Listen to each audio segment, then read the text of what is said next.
There we go. So I'll cover some basics about, concept versus artwork and things like that. So some of the stuff, when I'm working on this, things like this is very artistic to me, because I'm giving another interpretation for a deck of cards, but it's all based on a hot rod theme, which is real world stuff, This is obviously, real world engine parts, which I've reconfigured, and I'm making it into an artistic, appealing piece of art, right? You got a nice composition, a layout. You're thinking about that stuff. Then you shift gears to, a concept piece. Let me get out a finished one here because I think this is a good example. So this is what I would consider a little bit like it's almost like it's a shift in between concept and art and real world stuff, because this was a hot rod based on an R32 engine. So, you've got a turbo on it, and you've got the intercooler. You've taken stuff and you've made it into a hot rod, which doesn't really exist now.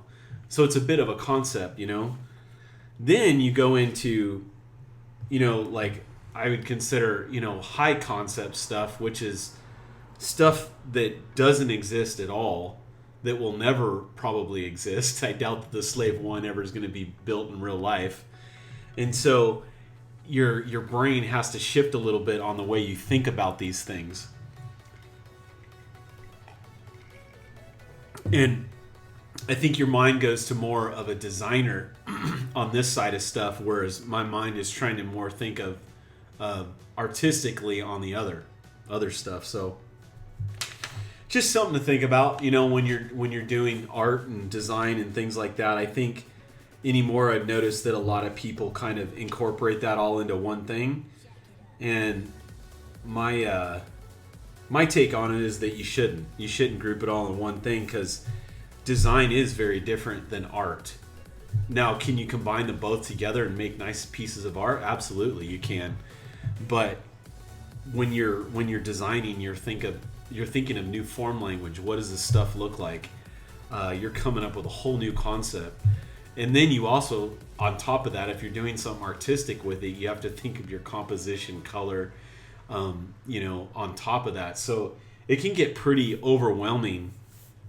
And so the way I've broken this down right now is I'm just trying to think of the concept and the design. I might actually go back and redo the piece to be a more aesthetically appealing, so it makes a nice scene. Because I actually am going to take this thing and render it up. I want to make this as a finished, cool piece with Boba Fett in it. Now, my Boba Fett right now is pretty rough, pretty loose, but I like to draw people that are kind of really slender and long.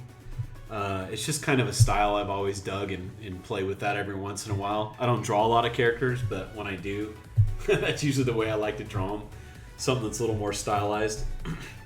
So I'll end up drawing Boba Fett in that, and I'll probably redo him several times, because like I said, I'm not as strong on the character stuff, but I know in my head what I want him to look like. So I'm probably a little faster at the mechanical design, when it comes to cars and stuff like that. So yeah.